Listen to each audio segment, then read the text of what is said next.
baby girl. Eliza Marie. Yan, si baby.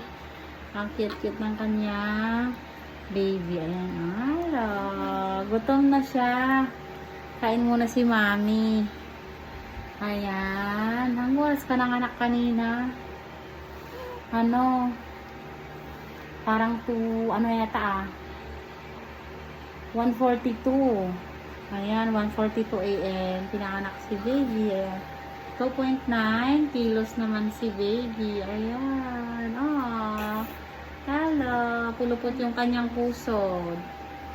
Yan. Ganda ng ngiti niya. Oh. Ayan. Congrats. Nakaraos na sila ni mami. Ay, chut! Ay, chut! Ay, chut!